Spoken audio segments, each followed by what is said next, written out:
Uncle Doug. You seem nice. Do I?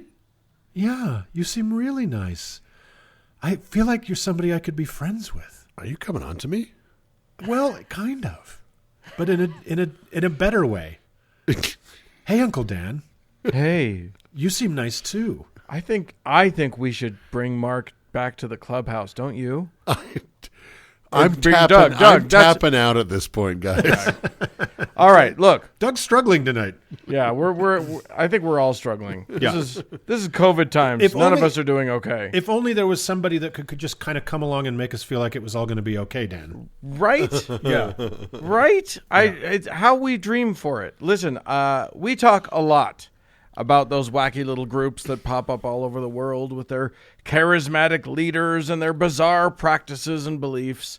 Oh, sure, it's easy to make fun when you're looking in from the outside, but for those involved, it's all too easy to be ensnared and lose years of their lives to their fanatical devotion. Of course, I'm talking about fantasy sports leagues.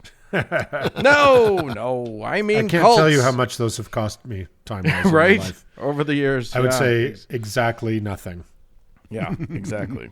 So far. No, in this case, I am not talking about fantasy sports leagues yet. Maybe that's the next cult we'll talk about on the show. But no, I mean various cults.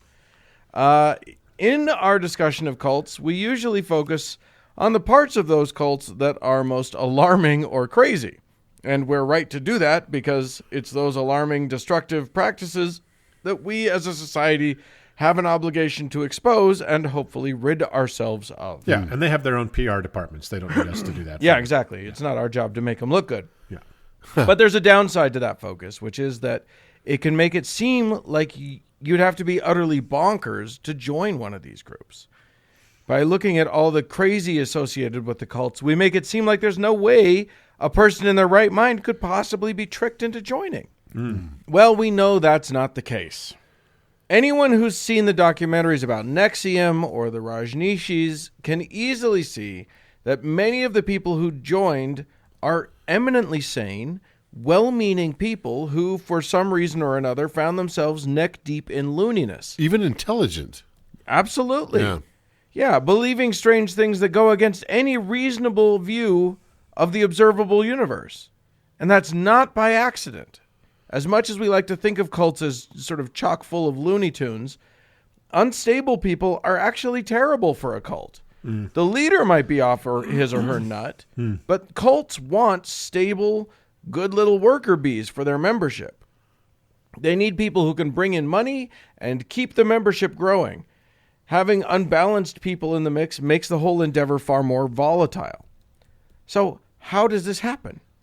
How can smart, kind, intelligent people end up in one of the wacky cults we talk about week after week on this show? Well, I'm not a mental health professional, so I can't speak too much to the quirks of human psychology that can be manipulated to draw us in. There are some big things that experts point to, of course. Things like, cults seek out people in their most vulnerable states. Now, Doug, you were a missionary.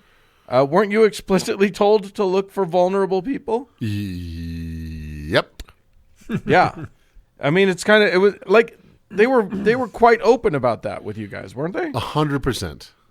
Yep. Find people, yeah. So people who are mourning, they've lost a loved one, or they're under a great deal of stress and strain, or if they're lonely or poverty-stricken. These are all sort of the vulnerable types that you really want to get to if you're recruiting for your cult. 100% right. Then I'm so ashamed, Dan. Yeah, if you guys want to hear a longer discussion about this, you have to become a patron and listen to this week's patron only. Yeah, that's true. We do a long talk about this. Yeah, it's true. Then, after they've found you, they buddy up. The Moonies coined the term love bomb, as we heard. Or did you say that, Mark? Yeah, we just talked about love bomb. Yeah. The cults all offer sort of kindness, community, and more. They often focus on making new people feel very welcome and loved long before they hit somebody with the intense dogmas and lifestyle controls. Once a person has given themselves over to this new family, they try to isolate them. They pressure them to move away from family and friends who don't want to join with them. Frequently, they have them move into an area or a living situation that they can control completely. Come to the compound. You'll be safe here. Look, the world is full of evil, but here you'll be surrounded with love. But what I really wanted to get into was some of the different tactics that cults have used for recruiting. There are lots of similarities in the manipulations that they use to keep you on the hook. But some cults have gotten very clever or downright wacky about how they get that hook into you initially. So, let's talk cult recruitment tactics. Yes. First, since we already brought it up. This is a kind of how to start your own cult. So you're going to want to take notes. Right. This might not be that. We'll make that call by the end of the thing. First, since we talk a lot about Mormons, I want to briefly cover them. Now, Doug, you were part of the biggest recruitment tactic that the Mormons have, which is their missionary program. Yep. Clean-cut, smiling young doofuses are sent 2 by 2 around the world to do a little door-to-door salesmanship. Listeners who have heard us on any of a few episodes of God Awful Movies knows that most missionaries strike out about 99.9% of the time, which is terrible and demoralizing. Now, not all, and we'll get to that. Do you think the Mormon program is the largest, for lack of a better word, professional proselytization program in the world? I think it must be. Hey, it's got to be up there. Because there are much larger religions. Yeah. But they just don't actively recruit. Like there's Catholic missionaries, but they tend to kind of be more, I think, a little more service-oriented. And then if somebody wants to join up, great. Right. Well, now. Yeah, they used to have a pretty strong recruitment program. But since you took our thumb screws away, and now it's like, oh, we got to fucking serve punch and cookies. Yeah.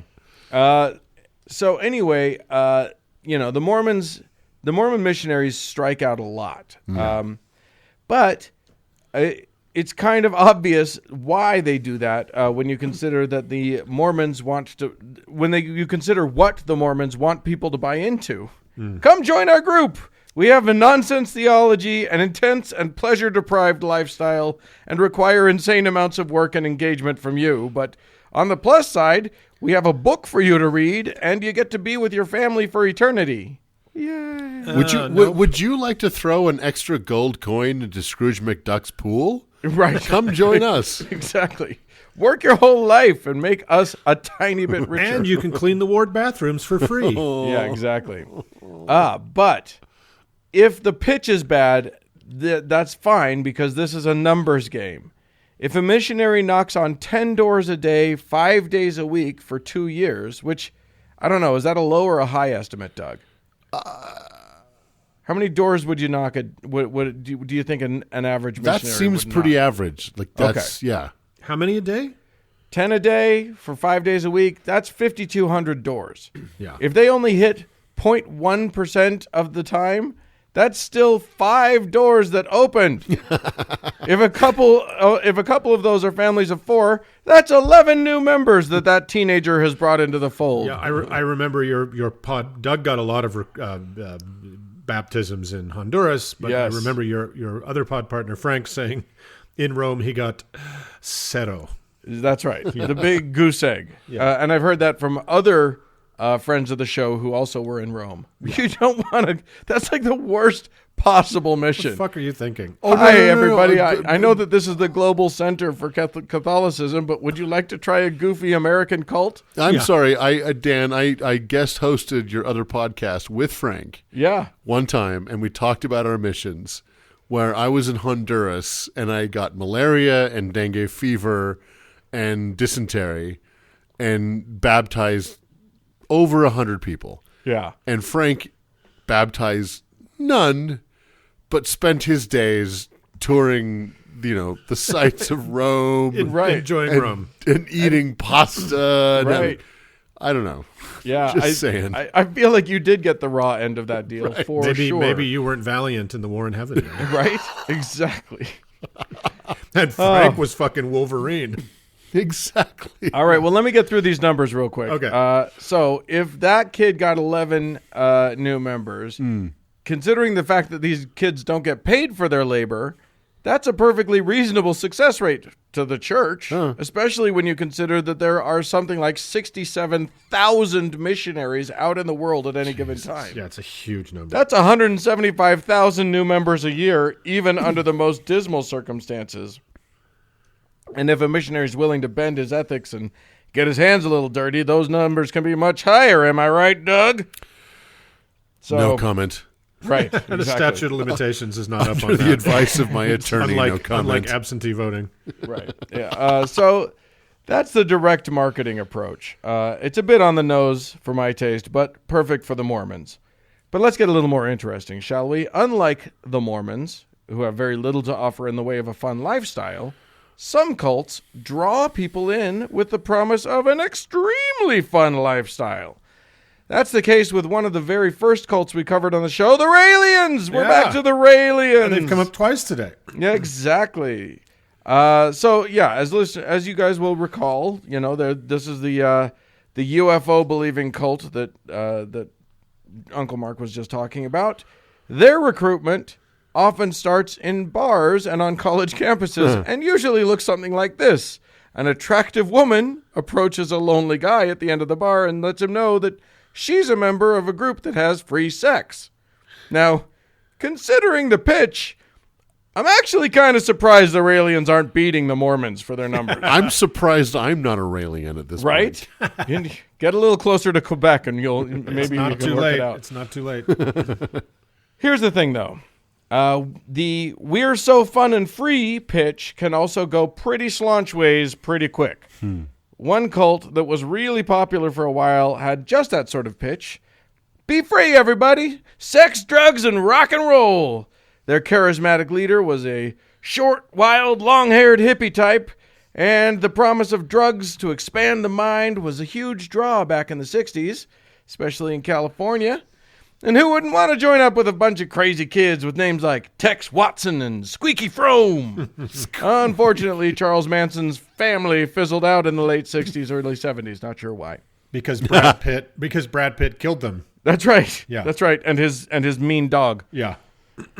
Some cults have turned to multimedia to lure potential adherents. When Marshall Applewhite's Heaven's Gate membership, we're covering a lot of familiar ground here. We are.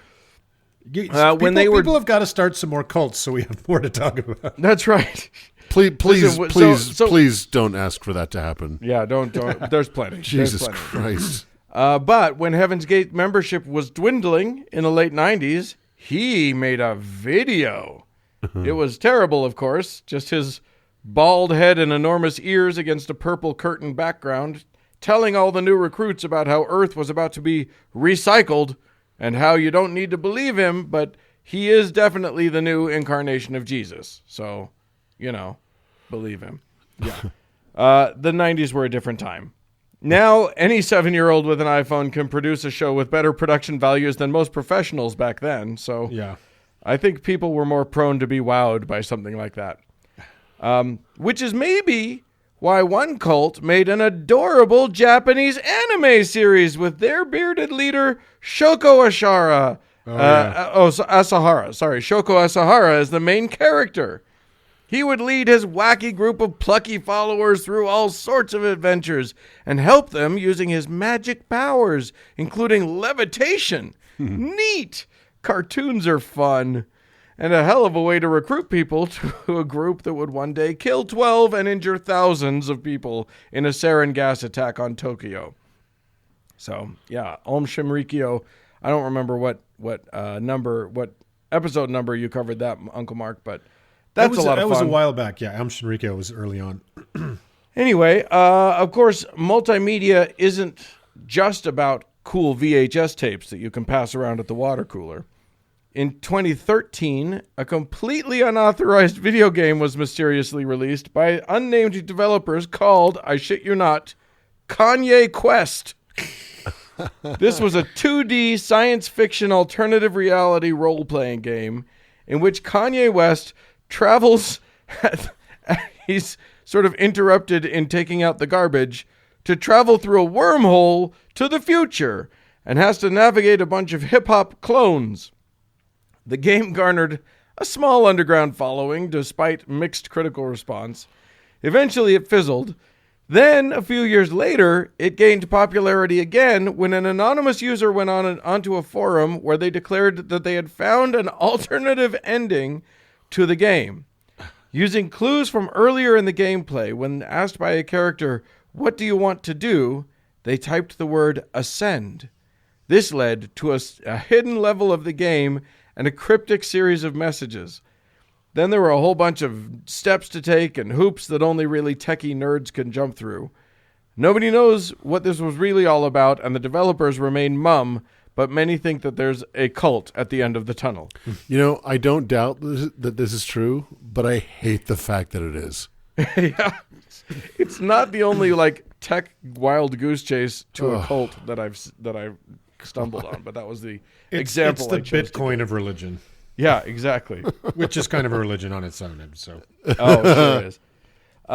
There are lots of other wacky methods of recruitment. In rural China, the Eastern Lightning Cult, which Uncle Mark talked about in episode 94, hid glow sticks in people's homes and even released snakes painted with scripture. So, what? Points for creativity, I guess.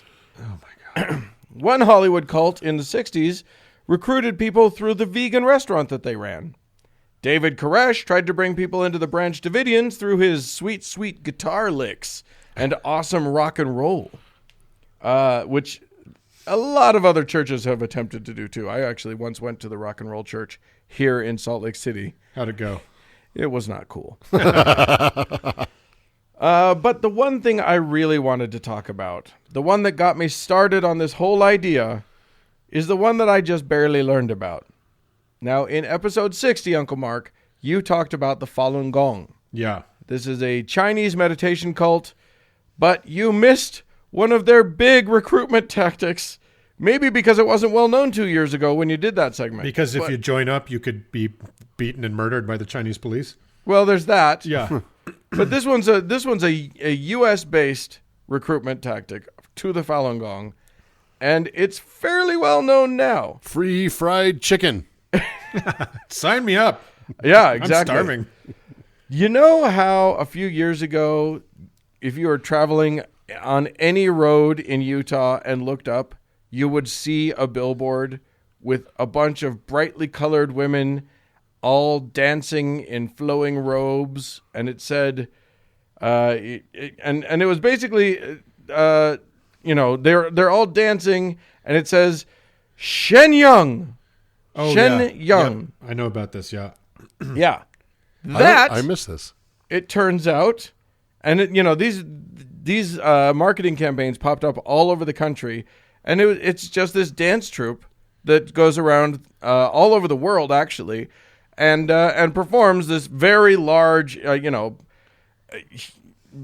80 performer thing. Yeah, it's a big Chinese folk dance extravaganza, right? Right.